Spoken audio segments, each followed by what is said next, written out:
আলহামদুলিল্লাহ ওয়াহদা والصلاة والسلام على رسول الله من لا نبي بعده وعلى آله وصحبه أجمعين أما بعد أعوذ بالله من الشيطان الرجيم بسم الله الرحمن الرحيم দূর দূরান্ত থেকে আহ, সবাই যেখান থেকে আমাদের এই অত্র প্রোগ্রামটি দেখছেন আপনাদের সবাইকে স্বাগতম। কোরআনের আলো ফাউন্ডেশন কর্তৃক রমাদান ব্যাপী বৈজ্ঞানিক উপায়ে সহিভাবে তেলাওয়াত শিক্ষা কোর্স আমরা গত ক্লাস নাম্বার 1 সূচনা করেছি। আজকে হচ্ছে আমাদের ক্লাস নং 2। আমাদের বিষয়বস্তু হচ্ছে আরবি হরফ, আরবি বর্ণমালা ও মাখরাজ উচ্চারণ পদ্ধতি। গত ক্লাসে আমরা হচ্ছে পূর্বের পড়া আহ, আমরা পড়েছিলাম, একটু রিভিশন দিচ্ছি আমরা। যেমন আমরা পড়েছিলাম আলিফ, বা, তা, সা। তো আমরা পূর্বের পড়াটা আরেকবার রিভিশন দিচ্ছি। আলিফ, বা, তা, সা। আশা রাখি বুঝতে পেরেছেন। আজকের পড়া, আজকে আমরা শিখবো হচ্ছে, আমরা গত ক্লাসে যেহেতু আলোচনা করেছিলাম আলিফ বা তা সা, এখন শিখবো আমরা জিম। তো জিমের উচ্চারণ এটা হবে লং, অর্থাৎ একটু দীর্ঘ সাউন্ডে উচ্চারণটা হবে। যেমন জিম, জিম, জিম। আমরা যেমন গত ক্লাসে এই যে একটু আগে আমরা যে অনুশীলন করলাম বা তা সা, এখানে কিন্তু হালকা টান হয়েছে, কিন্তু জিমটা যখন উচ্চারণ করবেন তখন এই জিমের উচ্চারণটা হালকা একটু লং হবে, লংটা একটু বেশি হবে। জিম, জিম, এতটুকু অ্যাটলিস্ট টানটা রাখতে হবে। তো জিমের উচ্চারণটা কার মতো হয়? সাধারণত জয়ের মতো উচ্চারণ হয়, বাংলা যে বর্গ জ, এই জয়ের মতো উচ্চারণটা হবে। এবং এই জিমের উচ্চারণটা যখন করবেন, আপনি আপনার জিভ, জিভের যে একদম মাঝ যে অংশটা, সেটা তালুর সাথে লেগে একটা চাপ দিতে হবে। জিভ, জিভ। এখন আমরা কোরআনুল কারিমে এটাকে আমরা 6 ভাবে পাবো। যা, জি, জু, জান, জিন, জুন। যেমন জান্নাত, জাহান্নাম।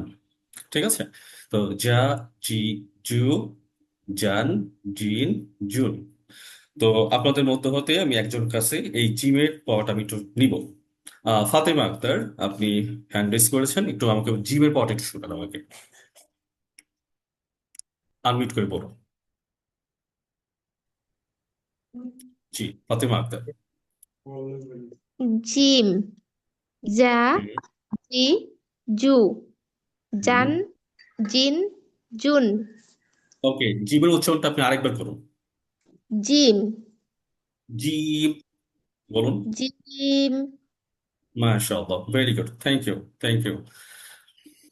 ওকে, তো আমরা আরেকজন ব্যক্তির কাছ থেকে আচ্ছা কথাটা পড়া হুজুর, শুরু করব। এই জিমের উচ্চারণটা একটু স্ট্রং হবে না? মানে নরম না হ্যাঁ, তো? হ্যাঁ, জি। ওইটাই বলেছি। হ্যাঁ, হ্যাঁ। হ্যাঁ, ওইটাই বলেছি। জিমের উচ্চারণটা আপনার হচ্ছে আমাদের যে জিভের মাঝ বরাবর তালুর সাথে লেগে এটা এটা শক্ত হবে, এবং এটা চাপ দিতে হবে, প্রেসার দিতে হবে। জিভ, আর জি। এটা কিন্তু শক্ত। রাইট। হ্যাঁ, নরম করে না। না, নরম করে না, টাইট দিতে, এটা প্রেসার দিতে হবে। আমরা জিভ। ফাতিনের কাছ থেকে যিনি বললেন তার এটা আমার মনে হয় একটু নরম হয়েছে, তার কাছে আরেকবার শুনি।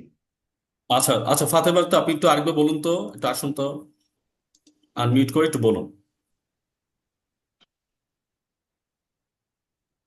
জিম, হ্যাঁ, আরেকটু জা, আরেকটু চাপ দেন, আরেকটু চাপ আরেকটু। দেন, হ্যাঁ, হ্যাঁ। জিম, একটু চাপ দেন।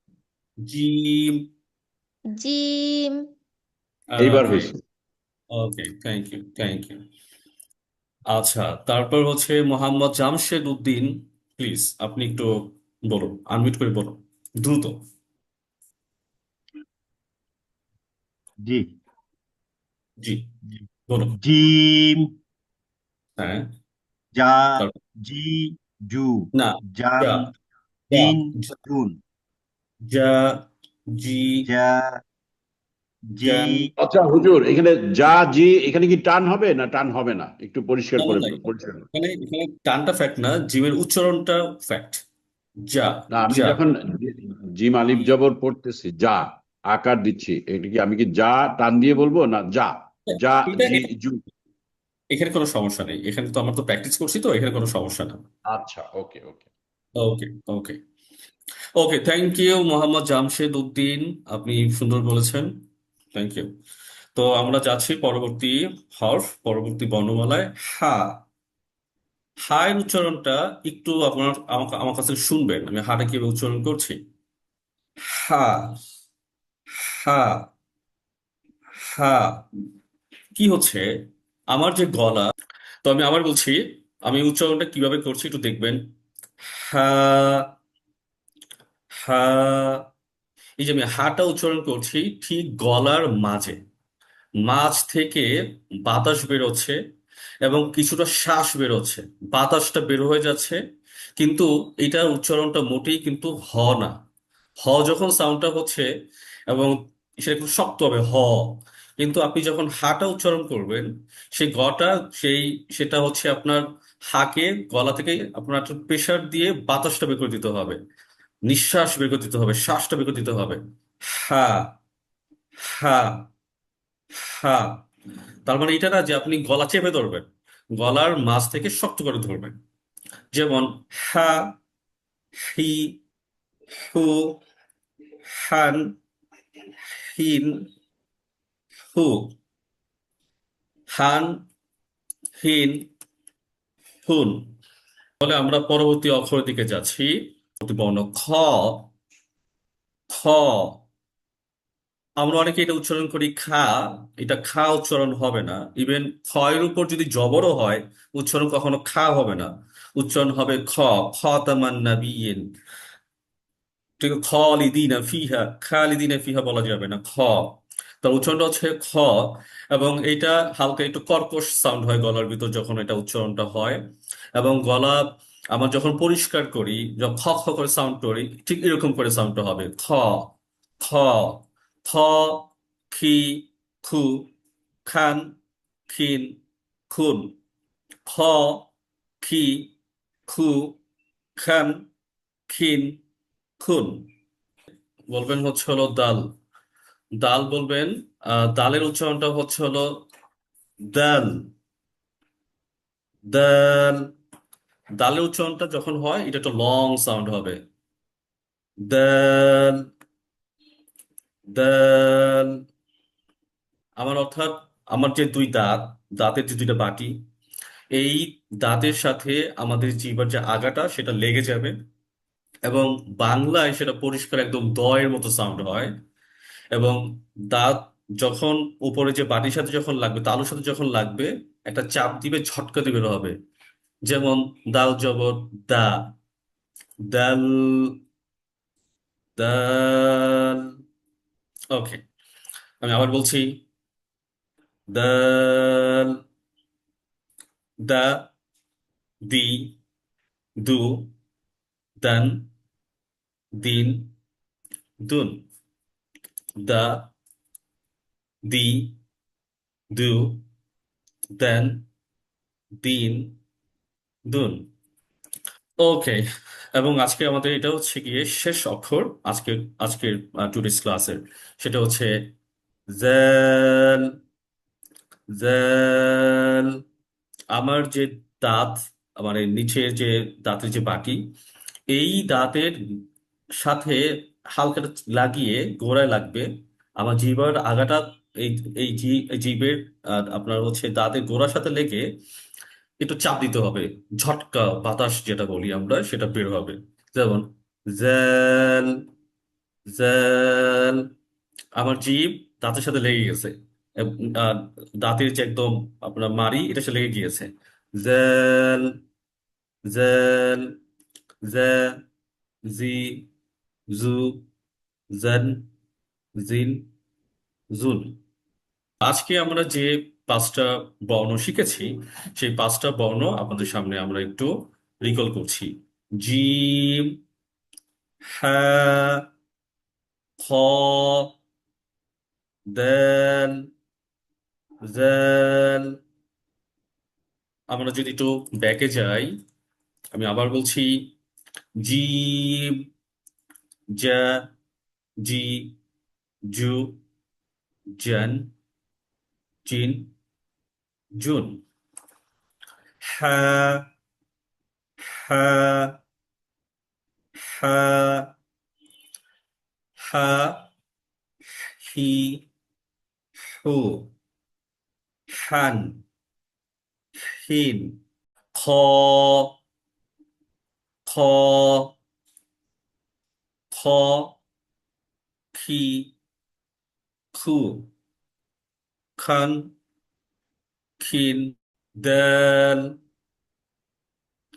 দাল দা দি দু দান দিন দুন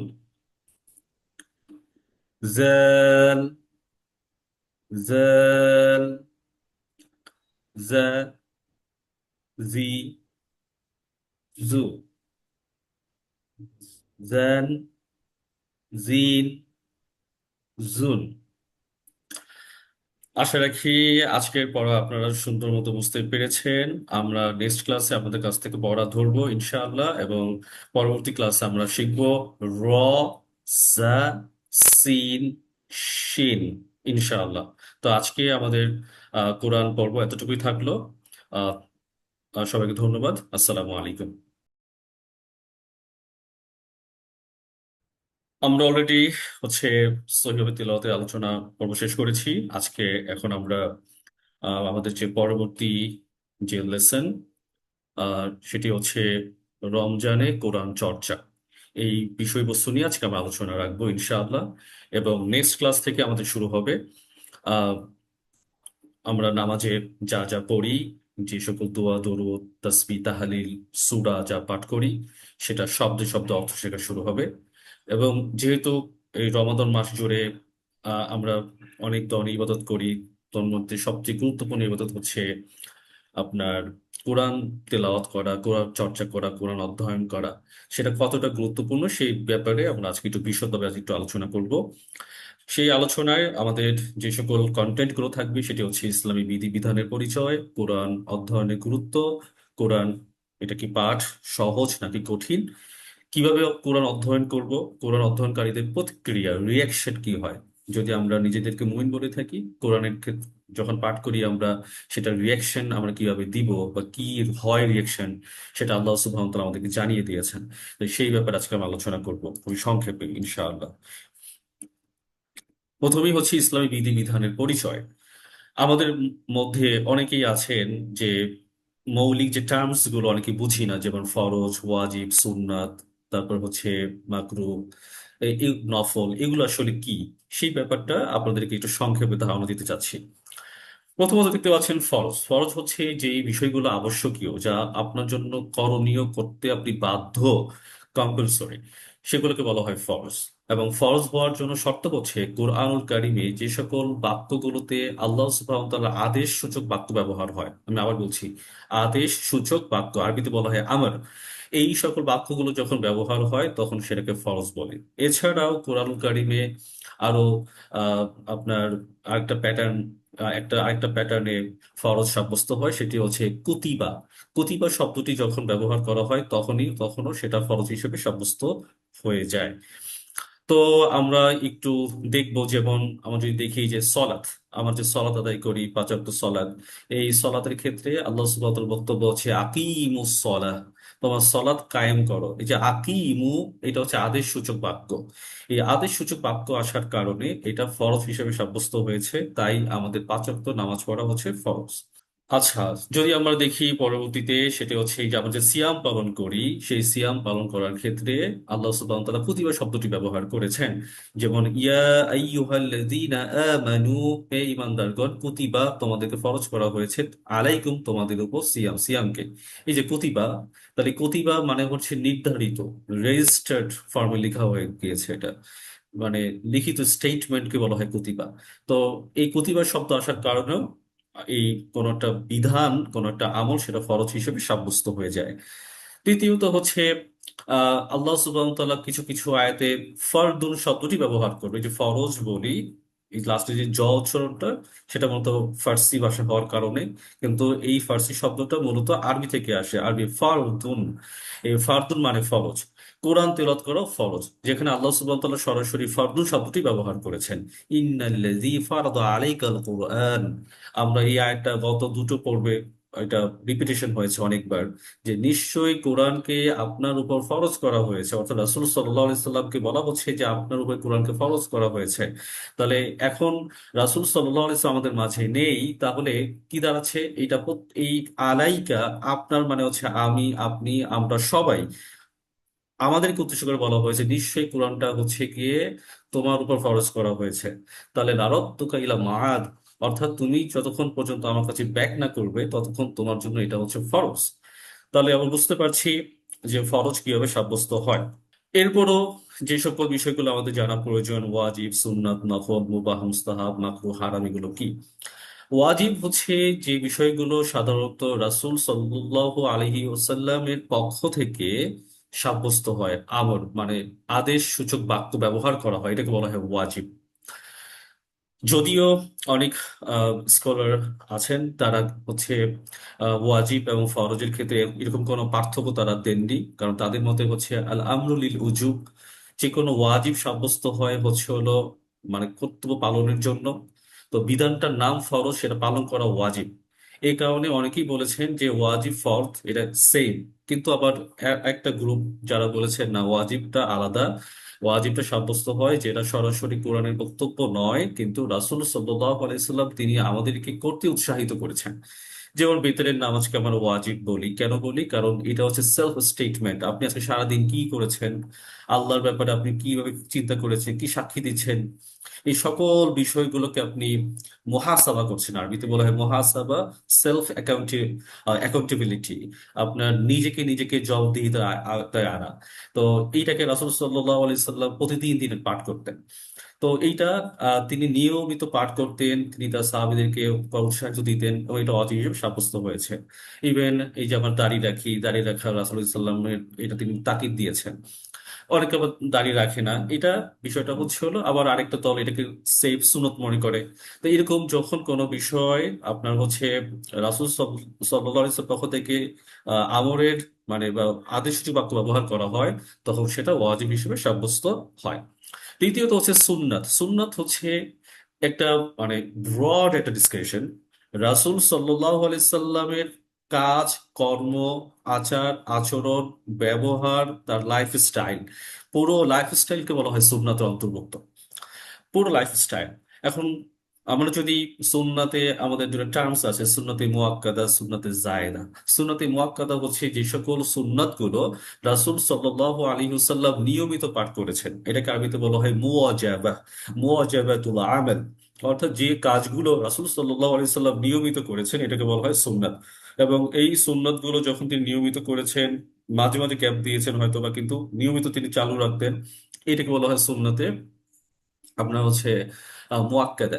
এবং যে সকল সুন্নত গুলো রাসূল ইসলাম মাঝে মাঝে করেছেন, অর্থাৎ তিনি তার লাইফ স্টাইলে এটা বেশি ছিল না, মাঝে মাঝে আহ, দেখা গিয়েছে, এটাকে বলা হয় সুন্নাতে জায়েদা। এবং এই সুন্নাতে জায়েদাকেই মূলত আমরা বলে থাকি নফল। অর্থাৎ নফল মানে হচ্ছে অতিরিক্ত। এক কথায় ফরজ, ওয়াজিব বাদ দিয়ে যাবতীয় যত আমল আছে, আমল, জিকির আজকার হইতে পারে, ইবাদত হইতে পারে, যা কিছু হতে পারে, সেটা সবই হচ্ছে নফলের অন্তর্ভুক্ত। নফল মানে হচ্ছে অতিরিক্ত।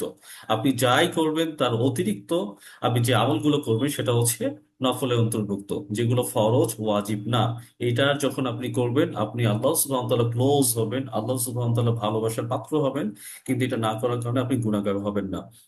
মুবাহ, মুস্তাহাব, এটা মানে হচ্ছিল বৈধ, করাটা ভালো, কিন্তু এইটা ইসলামে কোনো বড় কোনো বিধান না।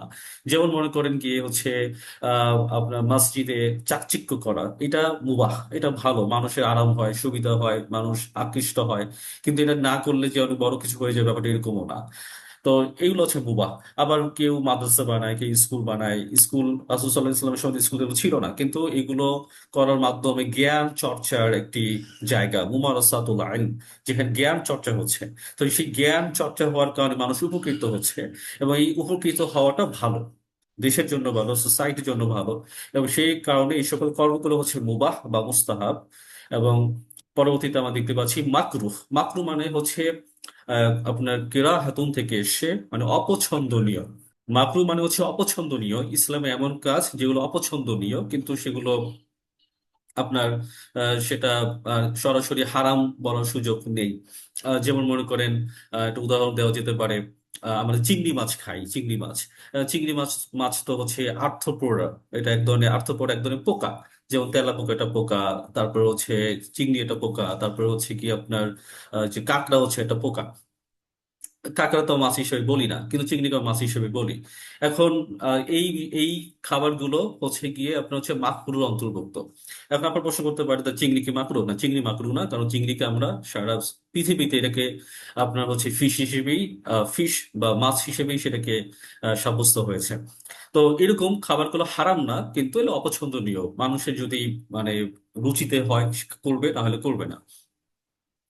একইভাবে হারাম, হারাম কোনটা? যে সকল কাজকর্মগুলো হচ্ছে গিয়ে মানে নিষেধাজ্ঞা এসে আল্লাহ সুবহানাহু ওয়া তাআলার পক্ষ থেকে।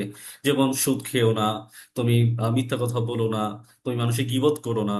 এই যে কাজগুলো, তা আপনি তারপর ওজনে কম দিও না। তাহলে এই কাজগুলো যখন আপনি করবেন, যে কাজগুলো আল্লাহ সুবহানাহু ওয়া তাআলা নিষেধ করেছেন, এই কাজগুলো আপনি করে যাচ্ছেন, এইটা হচ্ছে আল্লাহ সুবহানাহু ওয়া তাআলার নিষেধাজ্ঞাকে ভঙ্গ করা। তাহলে এই হারাম কাজ গুলো হচ্ছে আল্লাহ সুবহানাহু ওয়া তাআলার পক্ষ থেকে যেমন নিষেধাজ্ঞা আসলে, আরবিতে বলে নাহি, এই বাক্যগুলো যখন আসে তখন হচ্ছে কি হারাম সাব্যস্ত হয়। তো ইসলামী বিধিবিধানের এই যে মৌলিক যে বিষয়, এটা আমাদের জানা খুবই জরুরি। আমরা এই যে এখন আমাদের তারাবির নামাজ পড়ি, আমি পড়েছি, আপনারা সবাই পড়েছেন। তারাবির নামাজে তাহলে কোন ক্যাটাগরিতে পড়েছেন? তারাবির নামাজটা হচ্ছে গিয়ে সিম্পল, যেহেতু রাসূল সাল্লাল্লাহু আলাইহি সাল্লাম এটা করেছেন, তাহলে এটা সুন্নাত। এই সুন্নাতটা কোন পর্যায়ে? সেটা নফল। এবং রাসূল সাল্লাল্লাহু আলাইহি সাল্লাম 3 দিন করার পর তিনি ব্যক্তিগতভাবে তিনি সলাৎ করেছেন। এবং এবং দেখা যাচ্ছে গিয়ে পরবর্তীতে রাসূল সাল্লাল্লাহু আলাইহি ওয়াসাল্লাম এটা আদৌ কন্টিনিউ করেছেন কিনা সেটা আমরা জানি না। তবে পরবর্তীতে হযরত ওমর রাদিয়াল্লাহু তাআলা আনহু তিনি এটাকে সুন্দর একটা একটা একটা ডিজাইনের মাধ্যমে তিনি হচ্ছে কি এটা পরবর্তীতে এই প্যাটার্নটা হওয়ার পর এখন পর্যন্ত সেটা চালু আছে। তাহলে এটা খুবই চমৎকার একটা কাজ। কিন্তু আমাদের দেশে দেখা যাচ্ছে, বিশেষ করে বাংলাদেশে, অন্যান্য দেশের অবস্থা আমি জানি না, তো বাংলাদেশে এইটা একটা কালচারাল ফেস্টিভ্যাল হিসেবে মানে অন্তর্ভুক্ত হয়ে গিয়েছে। যে আমরা আমাদের ফরজের ক্ষেত্রে যতটা বেশি না অকিফল, আমরা নফল, সুন্নাত বা ওয়াজিবের ক্ষেত্রে বা নফলের ক্ষেত্রে খুব বেশি আমাদের মানে মাতামাতি। এইটা আল্লাহ সুবহানাহু ওয়া তাআলাকে অবজ্ঞা করা হয়, আল্লাহ সুবহানাহু ওয়া তাআলাকে বৃদ্ধাঙ্গুলি দেখানো হয়। যখন আপনি আল্লাহর আদেশ পালন না করে, যখন আপনি নফল নিয়ে যখন আপনি টানা হেঁচড়া করেন, মারামারি করেন। আমাদের দেশে যখন দেখি যে নফল বিষয়গুলো নিয়ে যখন ঝগড়াঝাটি হয়, তখন সেটা আসলে আমাদের কারোর জন্য সেটা শুভকর নয়, কারোর জন্য এটা আমাদের কল্যাণকর নয়। অথচ কোরআন কারীম তেলাওয়াত করা ফরজ, সেটা আমরা জানিও না। অথচ কোরআন তেলাওয়াত করা আমাদের জন্য, মানে প্রত্যেকের জন্য সেটা নিয়মিত পালন করা, মানে তেলাওয়াত করা, অধ্যয়ন করা ওয়াজিব হিসেবে সাব্যস্ত হয়েছে আমাদের সবার জন্য। কিন্তু সেই ব্যাপারে আমার কোনো ওয়াকিফ হাল না, এবং সেটা মসজিদ মিম্বারে আলোচনাও হয় না। তো যেটা খুবই দুঃখজনক। আমরা ইবাদত করব, কিন্তু আমাদের প্রায়োরিটি লিস্টে কোনটা থাকা উচিত, কোনটা থাকা উচিত না, সেই ব্যাপারে অবশ্যই আমাদের সচেতন থাকা উচিত। 5 ওয়াক্ত নামাজের ব্যাপারে যেমন আমাদের সচেতন থাকা উচিত, জাকাতের ব্যাপারে যেমন আমাদের সচেতন থাকা উচিত, একইভাবে আমাদের কোরআন অধ্যয়নের ব্যাপারেও সচেতন থাকা উচিত। আমরা এখন আলোচনায় ঢুকবো হচ্ছে কোরআনের অধ্যয়নের গুরুত্ব, আমাদের যে প্রধান বিষয়। অলরেডি এই আলোচনাটা আমরা করেছি যে আল্লাহ সুবহানাহু ওয়া তাআলা তিনি আমাদের উপর কোরআনকে ফরজ করেছেন। এবং এই ব্যাপারে এত স্পষ্ট একটি আয়াত সূরা কাসাসের 28 নম্বর সূরা 85 নম্বর আয়াত, যে তোমাদের জন্য কোরআনকে ফরজ করা হয়েছে। আশা রাখি এই কোরআন এটাকে নিয়ে আর ব্যাখ্যা করার প্রয়োজন হবে না ইনশাআল্লাহ। দ্বিতীয়ত, যে ব্যক্তি আল্লাহকে ভয় করে তার উচিত কোরআন থেকে উপদেশ নেওয়া। তার মানে কোরআন থেকে সবাই উপদেশ নিবে না। আমরা আগে আলোচনা করেছি যে আল্লাহ সুবহানাহু ওয়া তাআলা বলেছেন, ওয়ালাকাদ ইয়াসসারনাল কুরআনা লিযিকর ফাহাল মিন মুদ্দাক্কির, যে কোরআনকে আল্লাহ সুবহানাহু ওয়া তাআলা খুবই সহজ করেছেন। কেন? উপদেশ গ্রহণকারীদের জন্য। কে আছে উপদেশ গ্রহণ করবে? তাহলে উপদেশ যে গ্রহণ করবে সেই মতো আল্লাহকে ভয় করে। তাই যে ব্যক্তি আল্লাহকে ভয় করে বলতে আল্লাহর কাছে জবাবদিহিতার ভয়, সচেতনতা, আমি আল্লাহর কাছে কি হিসাবটা আমি দিব, দুনিয়াতে সচেতন বোধ জাগ্রত হওয়া। তো যে ব্যক্তি কোরআন থেকে উপদেশ নিবে সেই মতো আল্লাহকে ভয় করে, আল্লাহ বলছেন যে তুমি কোরআনের মাধ্যমে উপদেশ দাও তাকে যে আমার সতর্ক বার্তাকে ভয় করে। ফাযাক্কির বিল কুরআনি মান ইয়াখাফু ওয়াঈদ। আমরা গত পর্বে আলোচনা করেছিলাম এই আয়াতটা খুবই গুরুত্বপূর্ণ একটি আয়াত, এই জন্য বারবার আছি যে কোরআনের ব্যাপারে অমনোযোগী হওয়া যাবে না, এবং অমনোযোগী হওয়াটা জাহান্নামে যাওয়ার কারণ হবে। এটা জাহান্নামীদের লক্ষণ, এটা কাফেরদের লক্ষণ। ইয়াসমাউ আয়াতিল্লাহি তুতলা আলাইহি সুম্মা ইউসিরু মুস্তাকবিরান কাআল্লাম ইয়াসমাআহা। যে ব্যক্তি আল্লাহ সুবহানাহু ওয়া তাআলার আয়াত তেলাওয়াত করা হয় এবং সে এমন ভাব করে শুনে যেন তা কিছুই শুনেনি। এই যে মুস্তাকবিরান মানে হচ্ছে হলো অহংকার বশত, মানে এমন ভাব ধরে যে আল্লাহ ইয়াসমাহা, কিছুই শুনিনি। আমাদের সামনে যখন কারো সামনে কোনো অন্যায় যখন আমরা দেখি, তাদেরকে যখন আমরা কোরআনে আয়াত শুনিয়ে শুনিয়ে যখন আমরা তাদেরকে উপদেশ দেই, তখন তারা নাক ছিটকায়। এই যে নাক ছিটকানো ভাবটা, সেটা হলো কাফেরদের লক্ষণ। ফাবাশশিরহু বিআযাবিন আলীম। আপনি এদেরকে সুসংবাদ দিন জাহান্নামে ভয়াল শাস্তি, জাহান্নামে ভয়াবহ শাস্তির জন্য।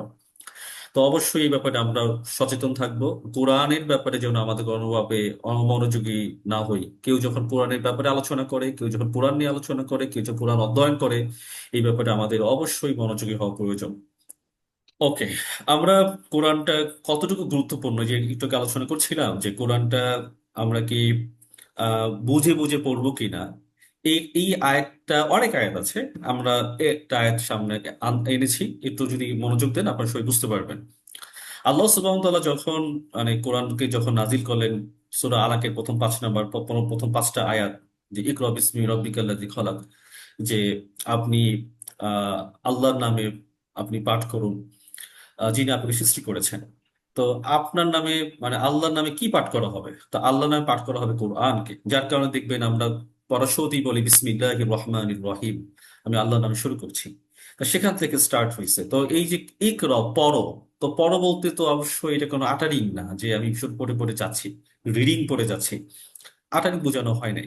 এটা যে আটারিং না, এইটাই হচ্ছে আপনি এই আমরা সূরা মুজাম্মিল এটা পাবো। এবং রাসূল সাল্লাল্লাহু আলাইহি সাল্লামকে আল্লাহ সুবহানাহু ওয়া তাআলা তৈরি করেছেন।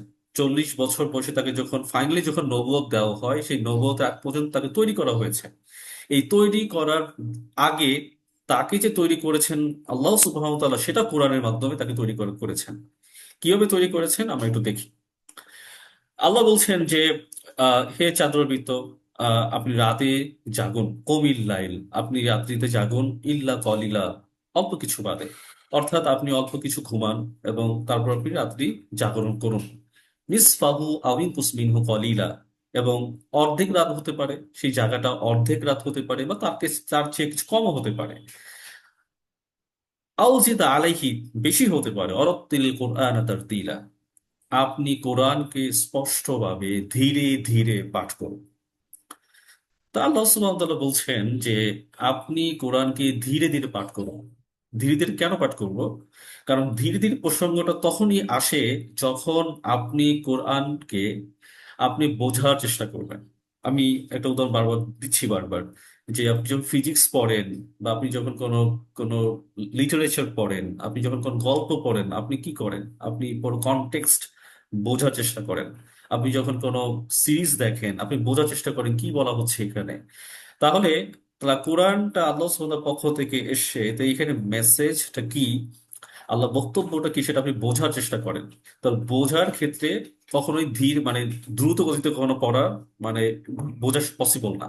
তা আপনি যখন কোরআনকে বুঝতে চাইবেন, তখন অটোমেটিক আপনাকে মানে প্রতিটা শব্দ ধরে ধরে ধীরে ধীরে বুঝে বুঝে পড়তে হবে। ইন্না সানুলকি আলাইকা কাওলান সাকিলা, এবং নিশ্চয়ই আমি আপনার উপর দিতে যাচ্ছি একটি গুরু দায়িত্ব। অর্থাৎ এই কোরআনটা রাসূল সাল্লাল্লাহু আলাইহি সাল্লামের উপর নাজিল হবে। যে কোরআন একটা পাহাড়ের উপর যদি এটা নাজিল হতো, পাহাড় চুরমার হয়ে যেত, সেই কোরআনটা একজন ব্যক্তির উপর নাজিল হবে। সেই ব্যক্তি এটাকে বহন করতে পারবে কিনা, এই বহন করার আগ পর্যন্ত আল্লাহ সুবহানাহু ওয়া তাআলা তাকে তৈরি করেছেন, মুহাম্মদ রাসূলুল্লাহ সাল্লাল্লাহু আলাইহি ওয়াসাল্লামকে তৈরি করেছেন। এমন প্রশ্ন হতে পারে সেটা রাত্রিতে কেন? রাত্রিতে হওয়ার প্রধান যে কারণ সেটি হচ্ছে চারদিকে যে ব্যস্ততা থেকে তখন আপনি খুব নিরিবিলি পরিবেশে থাকতে পারেন, এবং ব্রেইন তখন খুব কাজ করে।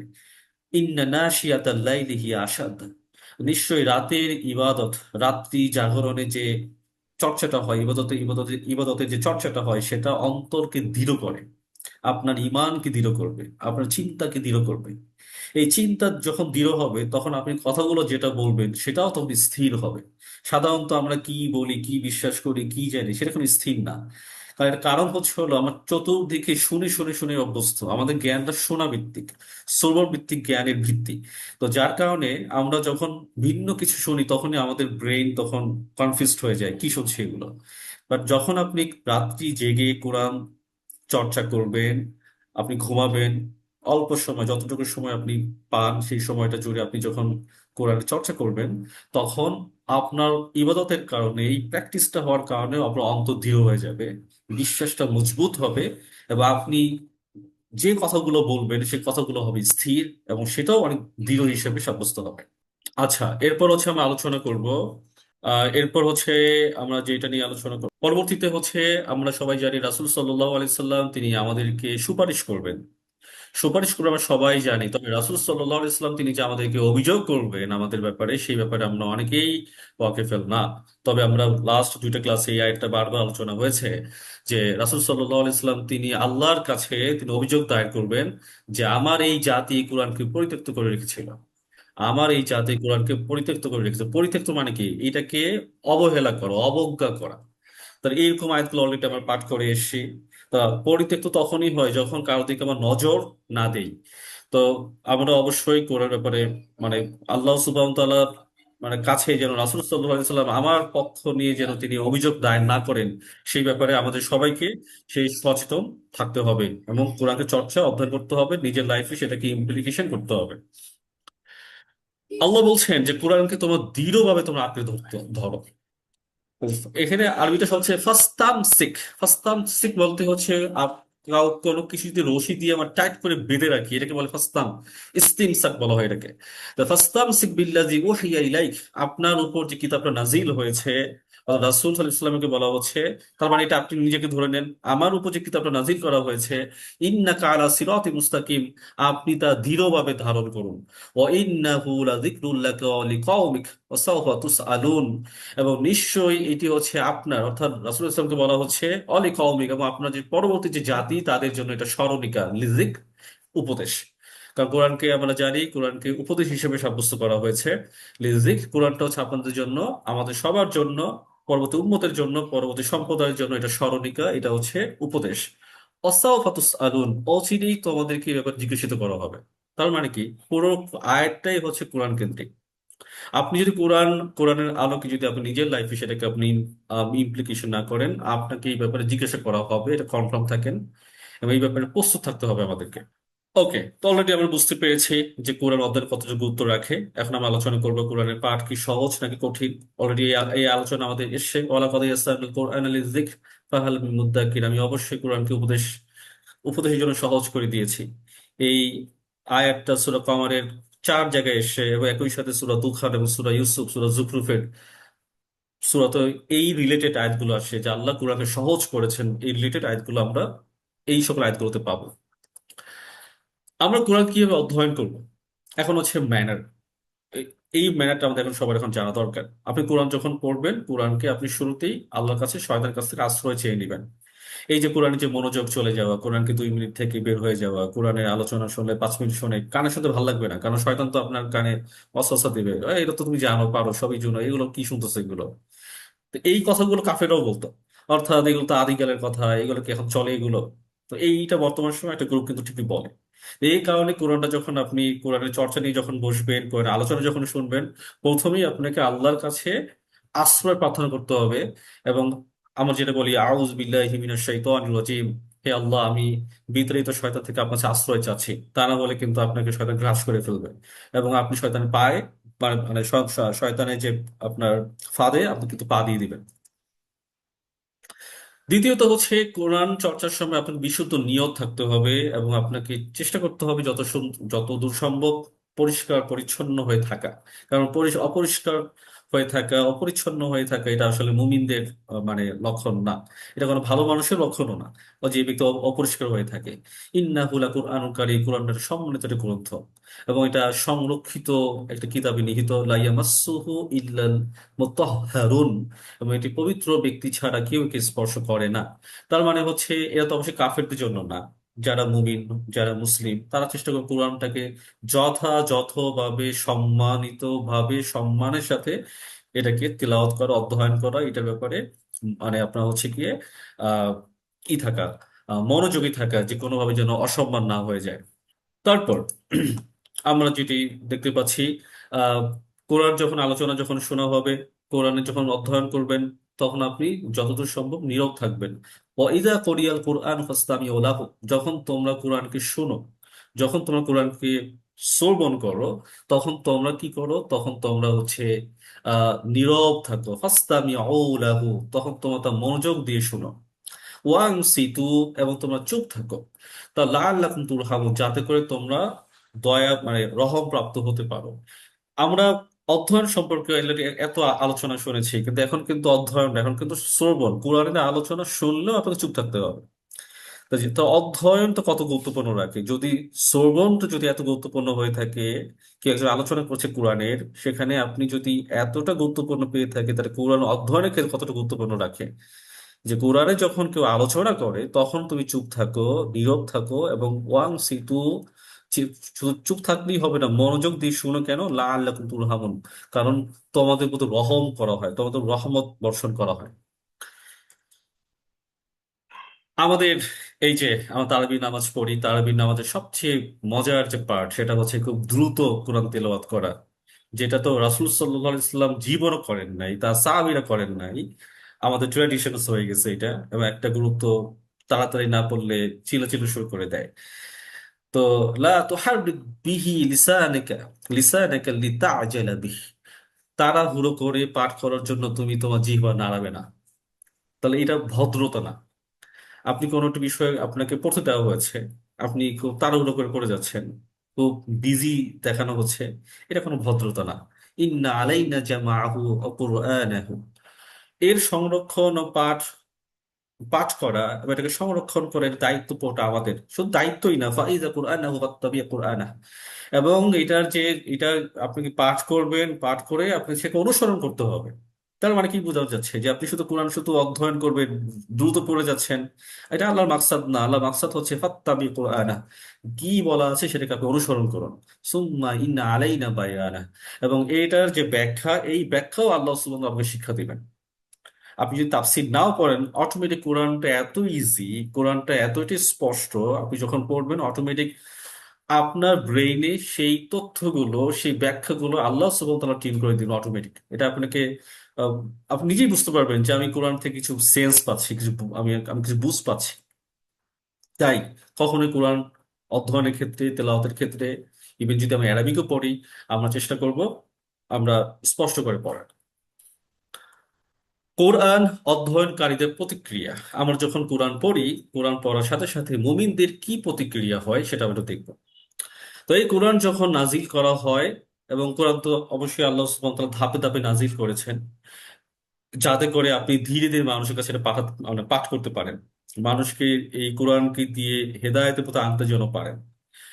এবং আপনি বলুন, তোমরা এতে ঈমান আনো বা না আনো, তোমরা এতে ঈমান, অর্থাৎ আল্লাহর পক্ষ থেকে যে বাণীগুলো এসে, যে আয়াতগুলো এসে, তোমরা সেটার উপর ঈমান আনো বা না আনো। এর পূর্বে যাদেরকে জ্ঞান দেওয়া হয়েছিল, সেটা ইহুদি হতে পারে, নাসারা হতে পারে, যাদেরকে কিতাব দেওয়া হয়েছিল, যাদের ওখানকার মধ্যে যারা জ্ঞানী যারা ছিল, যখন এটি তাদের সামনে পাঠ করা হয়, তারা সিজদায় লুটিয়ে পড়ে, কারণ তারা জ্ঞানী। তারা জ্ঞানী। তা জ্ঞানীদের বৈশিষ্ট্য হচ্ছে হলো, জ্ঞানীরা কোনো একটা ক্লু পেলে তারা ধরে নিতে পারে। তারা তারা কি করে, জ্ঞান, তারা তারা তাদের সামনে যখন বলা হবে এটা আল্লাহর বক্তব্য, এটা বলার সাথে সাথে তারা সিজদা লুটিয়ে পড়ে। তারা তাহলে এই যে সাজদা দেওয়া, এটা হচ্ছে বিনয়িতার পরিচয়। আপনি বিনয়ী, আপনি আপনার নিজেকে বিলিয়ে দিচ্ছেন আল্লাহ সুবহানাহু ওয়া তাআলার কাছে। যার কারণে দেখবেন, আমার 5 ওয়াক্ত নামাজ যখন পড়ি, আমাদের সিজদা করা ফরজ। অটোমেটিক আপনি যখন তিলাওয়াত করছেন, আপনি আপনার সিজদা অটোমেটিক হয়ে যাচ্ছে। কোরআন অধ্যয়নে চোখ থেকে পানি ঝরে, বিনয়ী হয় যারা মুমিন, যারা কোরআন যারা অধ্যয়ন যারা করে, তখন তাদের চোখ দিয়ে পানি ঝরে, তারা বিনয়ী হয়। তারা বলে আমাদের রব পবিত্র, আমাদের রবের প্রতিশ্রুতি অবশ্যই বাস্তবায়িত হবে, আল্লাহ যা বলছেন তা অবশ্যই অবশ্যই বাস্তবায়িত হবে। আর তারা কি করে? তারা কাঁদতে কাঁদতে সেজদায় লুটিয়ে যায়। ওয়ায়াখিরুনা লিল আযকানি ইয়াবকুনা ওয়া ইয়াজিদুহুম খুশুআ, তারা কাঁদতে কাঁদতে সিজদায় পড়ে যায়, এবং এটি তাদের বিনয় আরো বাড়িয়ে দেয়। খুশুয়া মানে হচ্ছে বিনয়ী হওয়া। এবং শুধু বিনয়ী তারা হয়ই না, তারা আরো বেশি তার বিনয়ী হয়ে যায়, তাদের আচার আচরণে বিনয়ীতা প্রকাশ পায়। তার মানে কি, আপনি যদি, আপনি যে বিনয়ী হচ্ছেন, আপনি যে কাঁদতে কাঁদতে সিজদা লুটিয়ে পড়ছেন তিলাওয়াত করতে করতে, তিলাওয়াত শুনতে শুনতে, তার মানে হচ্ছে আপনি যদি কোরআন ছেড়ে দেন, এই বিনয়ী আপনি কখনো হতে পারবেন না। আপনি যতই নামাজ পড়েন না কেন, আপনি বিনয়ী হতে পারবেন না যতক্ষণ না পর্যন্ত আপনি কোরআন না বুঝবেন, আপনি বিনয়ী হতে পারবেন না। অন্তর কেঁপে ওঠে। মুমিন তো তারাই, আর যখন তাদের সামনে তার আয়াত, আল্লাহ সুবহানাহু ওয়া তাআলার বক্তব্যগুলো যখন তিলাওয়াত করা হয়, পাঠ করা হয়, অধ্যয়ন করা হয়, যাদের সামনে আল্লাহর নাম উচ্চারিত হলে তাদের হৃদয় কেঁপে ওঠে এবং তাদের ঈমান বৃদ্ধি পায় এবং তারা তাদের রবের উপরই ভরসা করে। এখানে তিনটা বৈশিষ্ট্য বলা হচ্ছে মুমিনদের, যে মুমিনরা যখন আল্লাহর কোনো বক্তব্য শুনে, জুকির আল্লাহ, আল্লাহর কোনো উপদেশ শুনে, আল্লাহর কোনো বয়ান শুনে, তখন তাদের তিনটা রিয়াকশন হয়। এক নাম্বার, অজিলাত কুলুবুহুম, তাদের অন্তর কেঁপে ওঠে, অন্তর আন্দোলিত হয়। ওয়াইদা তুলিয়াত আলাইহিম আয়াতু, যখন তাদের সামনে কোরআনের যখন কোনো আয়াত পাঠ করা হয়, জাদাতহুম ঈমানা, তাদের ঈমান বেড়ে যায়, আল্লাহর প্রতি বিশ্বাস তখন আরো বেশি প্রবল হয়ে যায়। ওয়া আলা রাব্বিহিম ইয়াতাওয়াক্কালুন, আপনি অনেক বিপদে আছেন, আর আপনি বুঝে বুঝে গিয়েছেন যে আল্লাহ যেহেতু আছেন, আল্লাহ দেখছেন আমাকে, এবং আল্লাহ আমার সমস্যাকে সমাধান করে দিবেন। আমি জানি না কিভাবে করব, এটা আল্লাহ সুবহানাহু ওয়া তাআলা আমাকে এই সাহায্যটা দান করবেন। তাদের পুরো ঈমান, তাদের বিশ্বাস সম্পূর্ণ হচ্ছে আল্লাহর উপর, মানে মানে আল্লাহর উপর পড়ে যায় এটা।